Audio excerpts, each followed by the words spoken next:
이전 시간까지 묵상했던 우리 그 사무엘상의 내용을 잠시 한번 좀 정리해야 될 것 같습니다. 항상 사무엘상은 갑자기 사무엘상 이렇게 읽으시면 안 되고, 이제 기억하시죠? 어떤 그 성경과 연결됐다고 말씀드렸죠? 사사기서.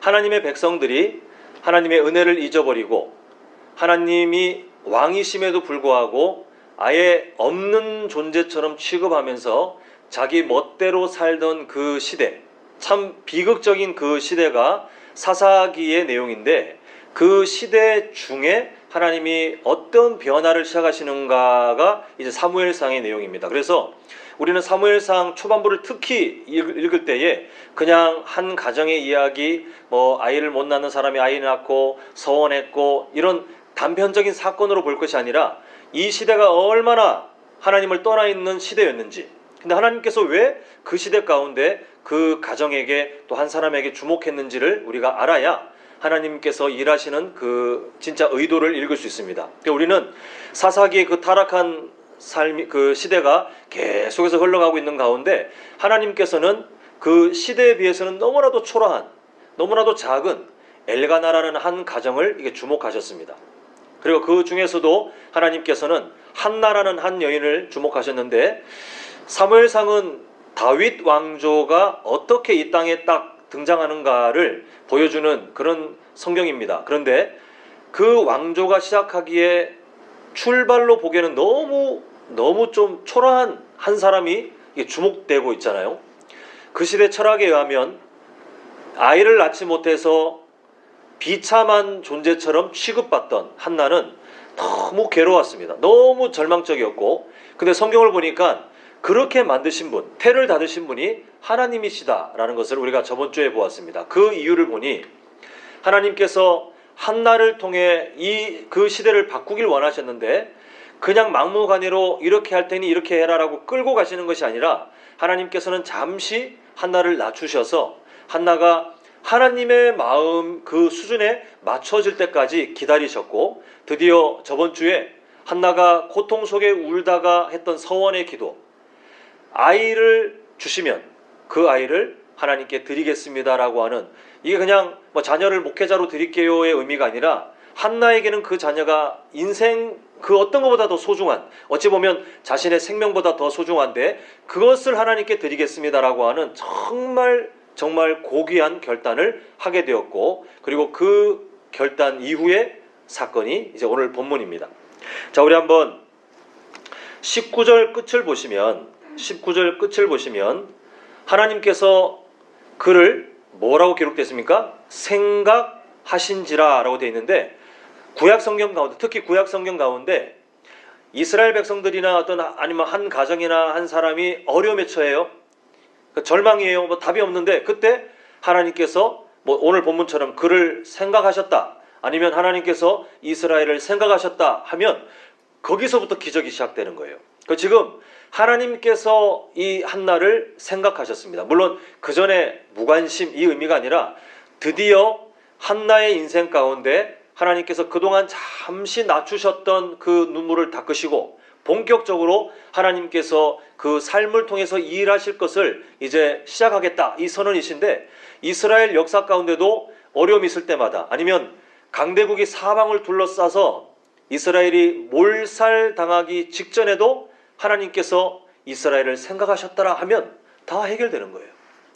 우리의 삶이 이와 마찬가지인 줄 믿습니다. 우리가 어떤 일을 겪고 있든 잠시 하나님께서 한나에게 하셨던 것처럼, 아니면 믿음의 선배님들을 그렇게 사용하셨던 것처럼 잠시 우리를 낮추실 때 우리는 절망해요. 고통스러워요. 그런데 그 어떤 때 하나님께서 우리의 인생을 생각하신다는 그 때가 시작되면 우리의 모든 눈물, 우리의 그동안의 서름들이 다 사라지고 하나님께서 왜 그렇게 하셨는지를 알게 되는데, 우리 모두가 그 체험의 신앙으로 하나님의 살아계심을 경험하는 복된 인생 되시길 간절히 소망합니다. 이제 이 하나님께서 한나를 생각하신지라 하고 그 다음에 이스라엘의 역사를 바꿔갈 한 사람이 이제 준비되는 것을 보게 되는데요. 20절 보겠습니다.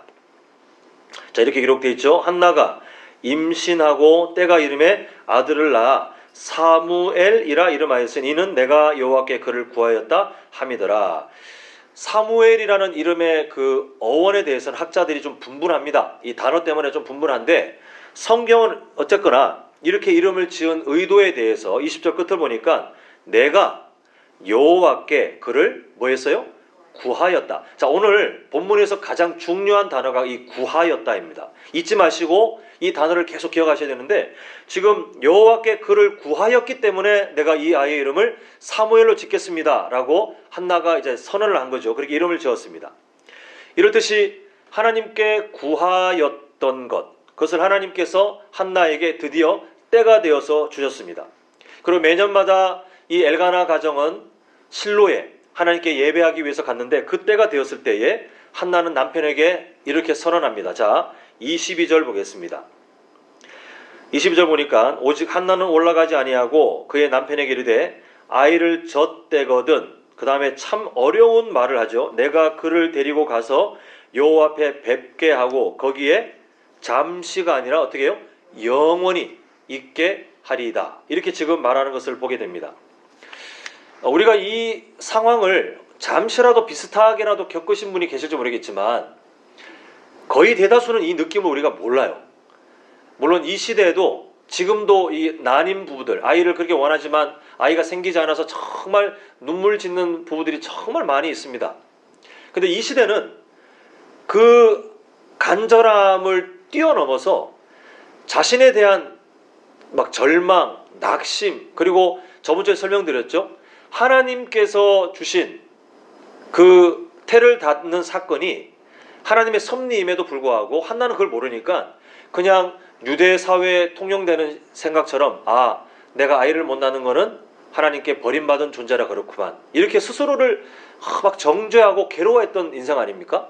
근데 이 아이가 정말 한나에게는 너무 소중하고 그 모든 눈물을 다 한 번에 씻을 만큼 정말 귀중한 보물인데 영원히 이 아이를 젖을 떼고 나서 하나님 앞에 드린다는 것은 우리는 쉽게 읽지만 사실은 이게 너무 어려운 일이에요.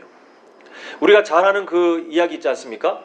어디 들어갈 때 마음과 나올 때 마음이 다르다는 것처럼 아이를 얻기 전까지는 막 하나님 주시면 이렇게 할게요라고 할 수는 있어요. 그런데 그 아이가 정말 얻어지고 나면 그 사람의 마음에 그동안에 못했던 것들, 또 그 아이를 얼마나 사랑스럽겠습니까? 정말 너무나도 소중한 그 아이를 젖을 먹이면서 정이 들 대로 들었는데 이런 고백을 한다는 것은 정말 어려운 일이에요. 근데 한나는 하나님께 약속한 그것을 인간의 그 슬픔, 아쉬움이 있을지 모르겠지만 결단한 그대로 순종하려고 하는데 지금 남편 엘가나도 참 대단한 수준인 것 같습니다. 자, 23절 보면 그의 남편 엘가나가 그에게 이르되 한 번 더 생각해 보십시다 라고 하지 않고 뭐라고 되어 있습니까? 그대의 소견에 좋은 대로 하여 그를 젖대기까지 기다리라. 그 다음에 이렇게 말하죠. 오직 여호와께서 그의 말씀대로 이루시기를 원하노라. 그 남편이 한나가 그동안 그렇게 슬퍼했고 아파했고 자신이 그렇게 사랑을 줘도 그게 채우지 않았다는 것을 오랫동안 봐왔던 사람인데, 그리고 자신이 사랑하는 여인이 낳은 자녀인데 얼마나 또 함께 소중하겠습니까? 그런데 이 엘가나도 그 먼 거리를 하나님께 예배하며 만군의 여호와로 인정할 만큼 참 신앙이 성숙된 사람이었기 때문에 이 한나의 말에 이제 마음이 통했던 것 같아요. 이게 하나님께서 기뻐하시는 일이라는 것을 아마 하나님께서 그런 순종의 마음을 주신 것 같아요. 그래서 지금 우리가 본 바와 같이 여호와께서 그의 말씀대로 이루시기를 원하노라, 정말 이게 비전이 담겨있는 그런 선언을 하면서 한나의 그 뜻에 함께 걸어가는 것을 보게 됩니다. 정말 우리 성도님들의 가정이 이런 가정이 되었으면 좋겠습니다. 하나님 앞에 결단한 바를 순종하고 또 드릴 때에 함께 동역자가 되어서 그 방향을 향해 같이 걸어갈 수 있는 믿음의 동역자들.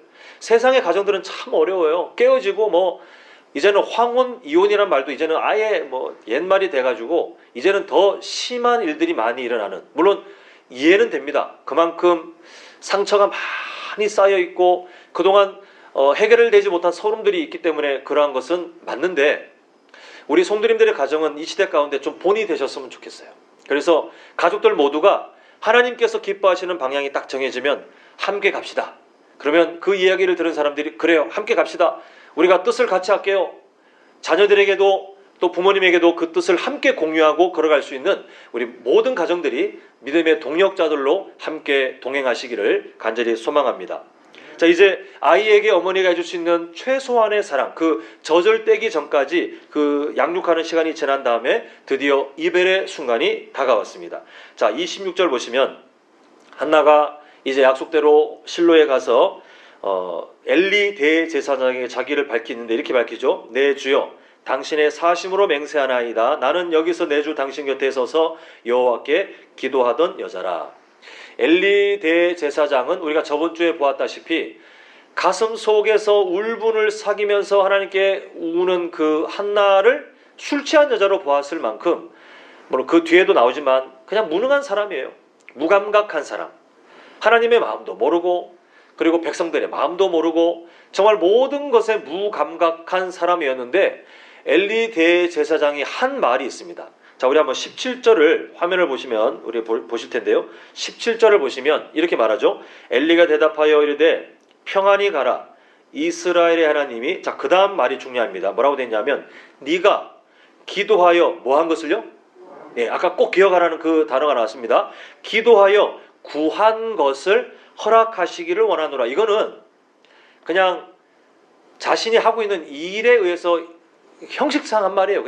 그냥 이렇게 자기가 술 취한 사람 취급했다가 그게 아닌 걸 알고는 그러면 이렇게 되기를 원하노라 하고 형식적으로 축복했는데, 근데 그런 사람의 말도 하나님이 사용하셔서 어떻게 이루시냐 하면 이제 27절을 보겠습니다. 자, 17절을 잘 기억하시면서 27절 한번 같이 읽겠습니다. 시작. 이 아이를 위하여 내가 기도하였더니 내가 구하여 기도한 바를 여호와께서 내게 허락하신지라 라고 지금 한나가 간증을 하고 있는 거예요. 17절에서는 엘리가 네가 기도하여 구한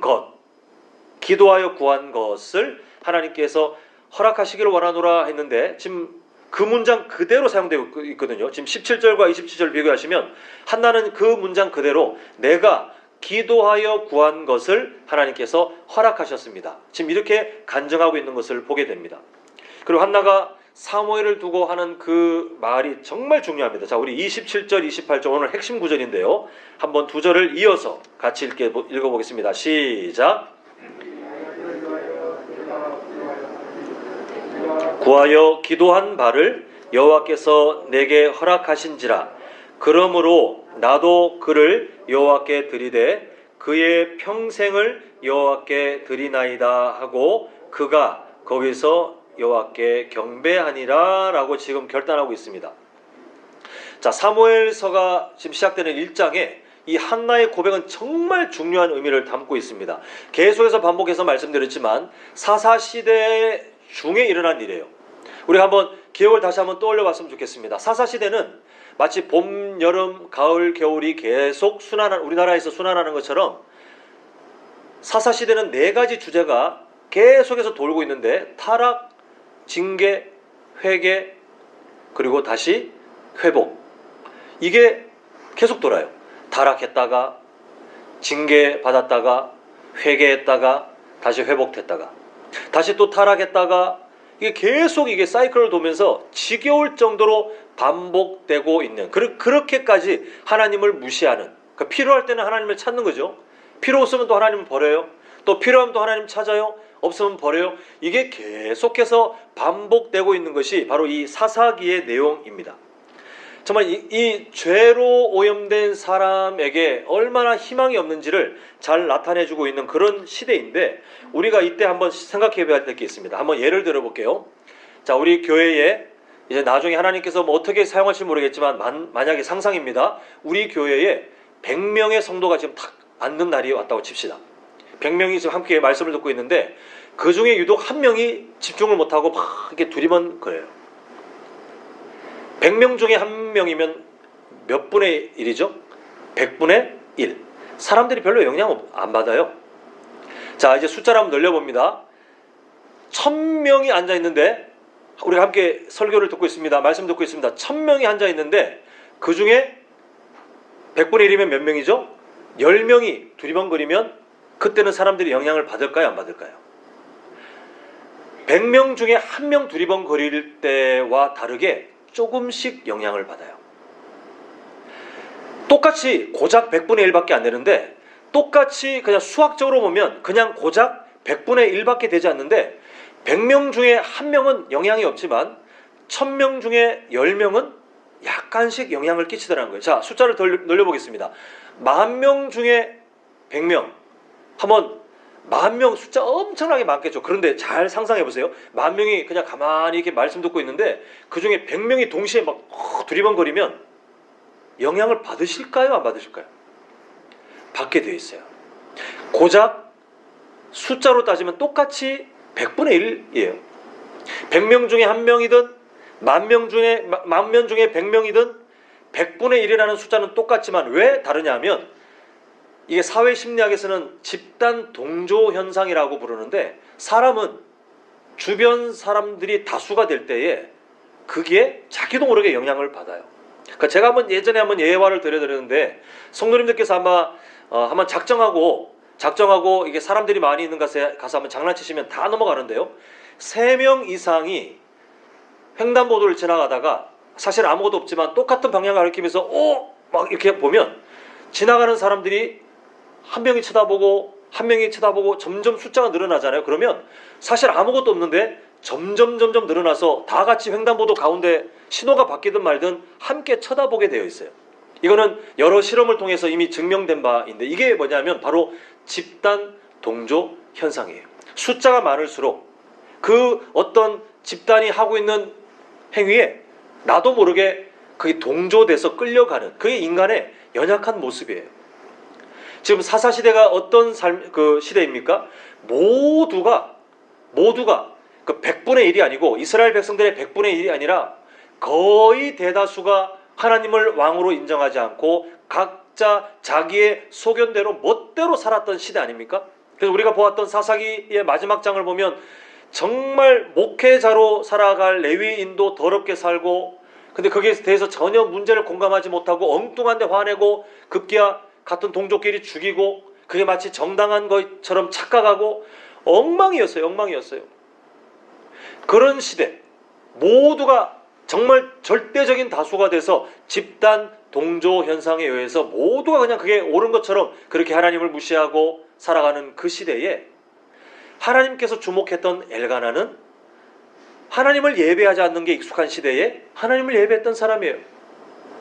그리고 하나님께서 주목하시는 한나는 모두가 하나님 앞에 엎드려 구하지 않는, 그냥 자기 방식대로 문제를 해결하는 그런 시대에 동조되지 않고 하나님께 기도하는 사람으로 살았던 사람이에요.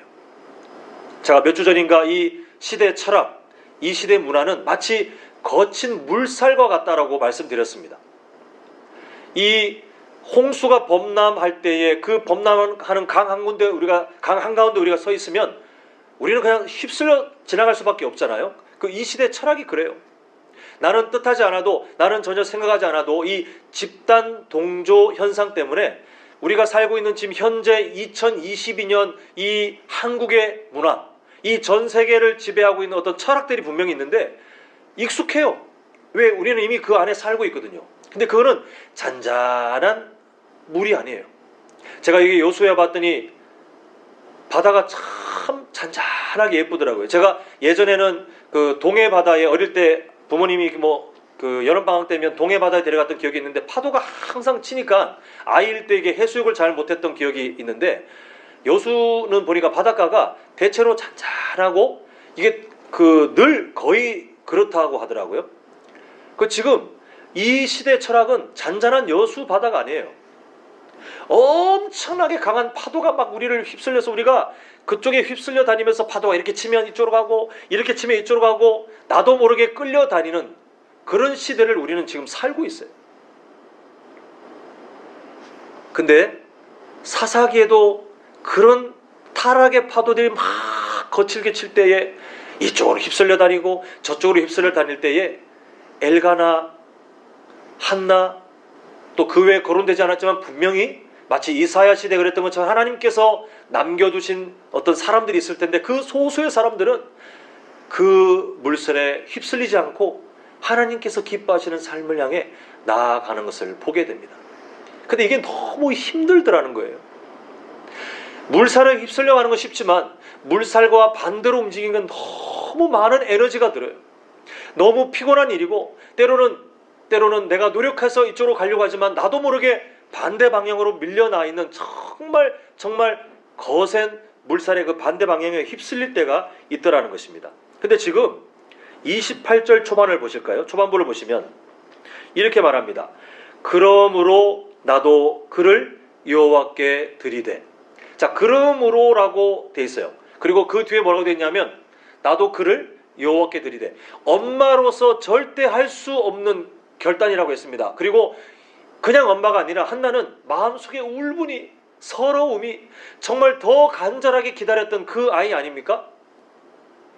근데 그를 여호와께 드리되의 이유가 뭐냐면 그러므로 27절 앞에 있는 내용이 이유더라는 거예요. 그 27절 아까 뭡니까? 17절 엘리 대제사장이 말한 것과 27절을 제가 비교해서 똑같이 한나가 간증을 했는데 내가 너무 간절한 것을 하나님께 구했더니 하나님께서 내가 구한 것을 하나님이 나에게 주셨기 때문에 그러므로 나도 한글 성경에는 드러나지 않지만 뭐라고 되냐면 하나님께 내가 구하여서 받은 그것을 하나님께 드립니다 라고 되어 있어요. 모두가 하나님의 은혜를 잊어버린 시대였습니다. 모두가 하나님의 은혜에 반응을 안 하는 시대였습니다. 그런데 한나는 하나님의 은혜를 기억했어요. 잊어버리기 딱 좋은 꽤 긴 시간이 흘러가지 않습니까? 차라리 출산하자마자 보내면 또 몰라요. 근데 출산하자마자가 아니라 젖을 먹이면서 그 모성애가 얼마큼 커집니까? 정말 정이 들 대로 들었지만 한나에게는 하나님의 은혜를 기억하는 그 마음이 있었어요. 그리고 하나님의 은혜에 반응하여 하나님이 나에게 눈물을 닦아주시고 나에게 기쁨을 주셨고 내가 그렇게 구했던 것을 주셨기 때문에 이제는 내가 그 주신 바를 하나님께 드립니다 라고 서원한 것을 지키고 있는 것이 바로 이 내용입니다. 사사시대의 거친 물살, 그 타락의 물살이 있는 중에 한나는 이 마음을 갖고 살고 있었기 때문에 하나님께서 계속해서 한나를 주목하셨고 다윗 왕조를 시작하기에 전혀 부족한 사람이 아니라고 말씀하시는 듯이 한나의 삶을 드러내시면서 한나가 왜 하나님께 주목을 받을 만한 사람인지를 우리에게 알려주고 있는데 아이를 드렸다가 아니라 뭐가 중요합니까? 하나님이 주신 은혜를 기억하는 사람, 하나님이 주신 은혜에 온전하게 반응하는 사람이었다는 것이 오늘 핵심 내용입니다. 사랑하는 성도 여러분, 우리가 사는 이 시대는 사사시대와 전혀 다르지 않습니다. 아니 예수님께서 하신 말씀과 아니면 성경에서 이미 경고된 내용을 생각하면 사사시대보다 더 심각한 영적인 타락 그리고 도덕적인 파괴, 이 모든 것들이 나중에 순식간에 아니면 어쩌면 이미 시작됐을지도 모르겠어요.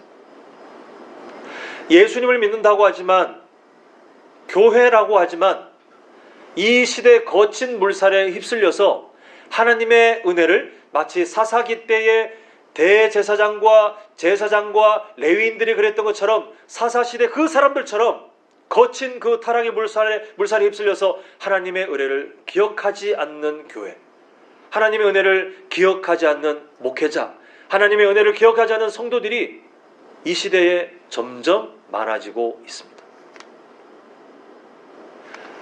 우리는 지금 그 거친 물살 한가운데 서 있어요. 우리가 아까 장로님께서 기도하셨던 그 제목이 참 마음에 저는 이렇게 많이 도전이 되었는데 우리 교회가 정신을 똑바로 차리고라고 몇 번을 이렇게 강조하셨는데 그 마음이 맞아요. 평안한 일상 아닙니까? 우크라이나처럼 전쟁을 경험한다면 우리도 막 다들 긴장하여 더 하나님께 엎드리겠지만 남북이 분단되어 있다 해도 체감이 안 돼요. 이 나라가 어떤 방향으로 가고 있는지 사실 체감이 안 돼요. 대선을 거치면서 사람들의 그 반응들을 보니 먹고 사는 문제가 최고의 가치라고 생각해요.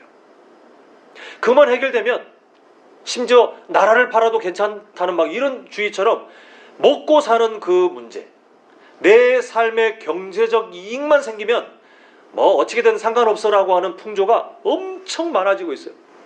세속주의, 물질 만능주의가 이미 어찌 보면 우리에게도 익숙해져 있는지 모르겠습니다. 그 속에 우리가 서 있어요.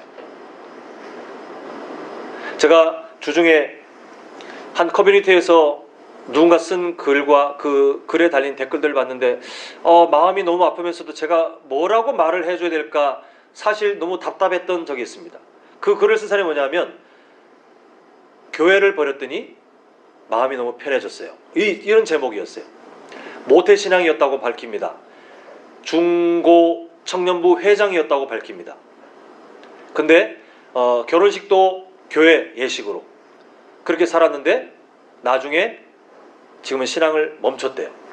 근데 너무 좋대요. 시간도 생겨, 돈이 굳어, 그리고 세상을 보는 눈도 넓어져. 이렇게 막 그 본인의 삶에 대해서 말을 하는데 그게 어떤 의미인지를 나중에는 이해는 해요. 보니까 교회의 어떤 부조리한 면에 대해서 실망했어요. 교회에서 헌금을 강요하고 또 서로 알력 다툼하고 서로 끼리끼리 이런 문화들을 보면서 그렇게 어릴 때부터 모태신앙의 회장 하면서 정말 누가 봐도 뻔한 가장 안전했을 것 같은 그 사람이 신앙을 버린 그런 일이 있었는데 댓글에 뭐라고 돼 있냐면 다들 동조하면서 잘했다. 나도 마찬가지였다. 나도 이러했다. 우리 부모님이 이러한 분이신데 교회에 실망했다. 그리고 교회 다니는 사람이 아닌데 그 교회에 대한 세상적인 시각을 덧붙이면서 그거 보십시오. 교회는 이런 곳입니다. 결국은 돈이에요. 교회가 하는 모든 행사, 모든 방향 결국은 다 수익을 얻기 위해서 하는 거예요. 이런 내용들이 가득해요.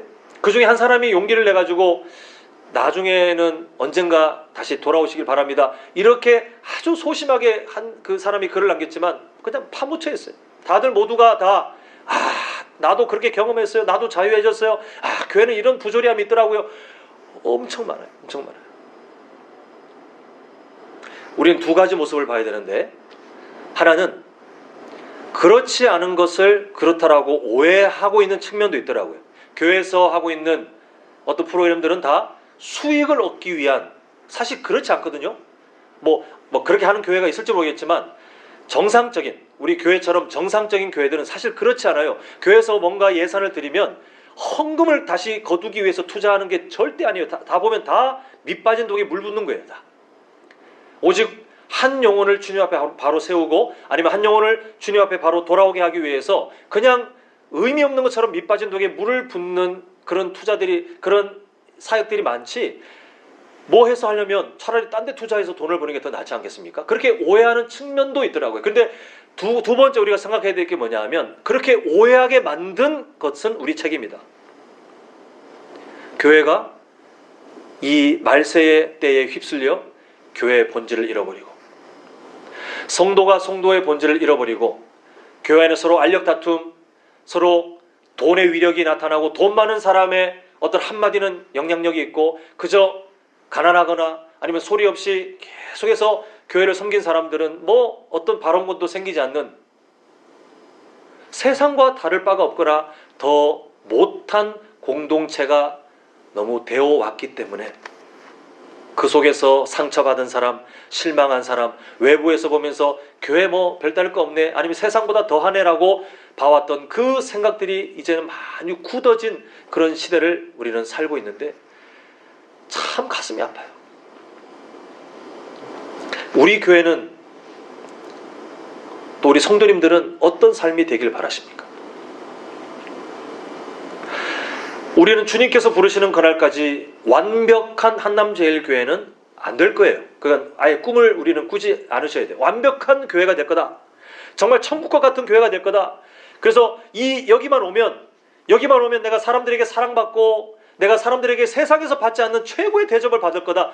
천만의 말씀이에요. 우리는 그런 교회가 될 수 없어요. 다만 우리는 천국의 모습을 잠시 성경을 통해서 배웠는데 여전히 부족한 모습들을 함께 보면서 내가 먼저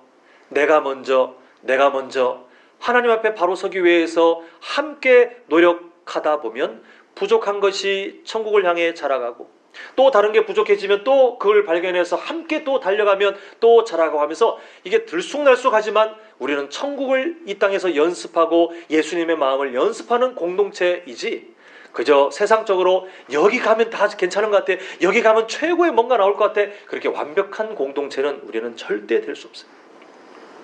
다만 우리는 그런 연약함이 있지만 교회답게 살아가길 간절히 소망합니다. 우리에게 이번 한 주간도 여러 숱한 실수들을 분명히 하겠지만, 그럼에도 우리가 마음속에 애타는 마음이, 그래도 내가 성도답게 살고 싶은데, 이 마음의 기도 제목은 우리 안에 있길 간절히 소망합니다. 한나의 삶을 보십시오. 한나가 뭐 완벽한 삶이겠어요? 똑같아요. 그 인생의 일부분을 봤지 똑같습니다. 근데 하나님께서 보셨던 것은 그 한 부분이에요. 시대에 휩쓸리지 않고 하나님의 은혜를 기억하고, 시대에 휩쓸리지 않고 하나님의 은혜에 피할 수 있는 여러 합리적인 이유와 시간이 충분했지만, 그러나 그 은혜에 약속한 대로 온전한 반응을 했던 그 한나의 삶을 하나님께서 기뻐하셨고, 그 한나의 삶을 사용하셨고, 그 한나를 통해 드려진 한 사람을 통해 훗날 이스라엘 가운데 하나님이 기뻐하시는 다윗 왕조가 세워지게 되는 그 일하심, 하나님은 이 시대에도 동일하게 역사하시는 줄 믿습니다. 한국교회가 변화되길 바라지만, 그냥 확률상으로 보면 앞으로 더 타락할 여지가 더 높아요. 아까 기도 제목처럼 우리 정신 똑바로 차려야 될 것 같습니다. 가만히 있으면 거친 물살이 우리를 끌고 가는 거예요. 정신 똑바로 차리셔서 왜 살고 있는지에 대한 이유를 꼭 찾으세요. 오늘 청년부가 새롭게 출범하는, 이게 제가 사실 단어를 뭘 쓸까, 이게 적당한 게 없더라고요. 청년부 설립도 아니고, 저번 주까지는 제가 분명히 발족이라고 했는데, 이게 제 개인적인 느낌입니다만 발족하면 되게 뭔가 좀 입에 와닿지 않아서 찾아보니까 출범이라는 말도 어떤 부서를 하게 한다고 해서 바꾸긴 했는데 되게 거창하죠. 또 출범. 청년들의 삶이 이제 함께 공동체로 살아가야 되기 때문에 제가 권면을 했고, 또 함께 부서로 이제 오늘부터 공식적으로 모임을 하는데, 우리 청년들의 삶이 앞으로 진짜 중요한 분기점에 있습니다. 근데 우리 부모님들, 또 이게 할아버지 할머니들이 계시다면 정말 눈물 흘리며 기도해 주셔야 되는 게, 왜냐하면 아까 말씀드렸죠. 이 시대의 흐름은 거친 물살처럼 청년들의 마음을 이미 끌고 갔어요. 어디로 끌고 갔느냐? 잘 먹고 잘 사는 길, 돈 벌고, 아니면 내가 이 세상에서 그냥 쾌락, 아니면 내가 이 세상에 그저 내 삶의 그 어떤 느낌만 찾으면 나머지는 괜찮다라고 하는 우선순위가 자꾸 세속적인 걸로 가는데, 문제는 교회 다니는 청년들도 여기에 동참할 수밖에 없는 그런 시대인데요. 우리가 기도로 도와줘야 될 것 같아요. 하나님 보호하여 주시옵소서. 오히려 그 청년들이 물살을 뚫고, 이 시대에 한나가 그랬던 것처럼, 엘가나가 그랬던 것처럼, 또 사무엘이 그렇게 했던 것처럼, 훗날 다윗이 그랬던 것처럼, 모두가 그렇게 집단 동조 현상 가운데 돈이 우선, 아니면 쾌락이 우선, 그게 내 삶에 그게 가장 중요한 것처럼 그렇게 부각되거나, 아니면 내가 이 시대 가운데 다른 사람들이 누리지 못했던, 다른 사람들이 누렸던 것을 더 이상 누리지 못하고 참 많은 아픔이 있는 그런 시대 가운데 상처가 내 삶의 주인이 되는 것이 아니라, 하나님의 은혜를 기억하는 청년들, 하나님의 은혜에 온전하게 반응해서, 오늘 그 한나의 고백이 정말 우리 모두의 고백이 되어야 되지 않습니까? 그러므로 나도 드리겠습니다.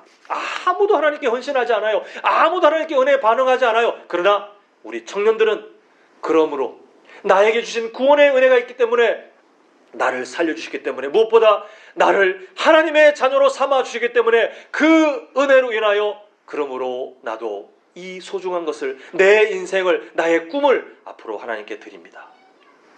이 고백을 할 수 있는 우리 청년부가 될 수 있도록 우리 성도님들 꼭 기도로 도와주셨으면 좋겠어요. 그리고 우리가 먼저, 우리 부모님 되시는, 또 인생의 선배 되시는 우리 성도님들이 먼저 그 삶을 살아주셔서, 우리 청년들이 이 세상에 나가서는 대안이 없어요.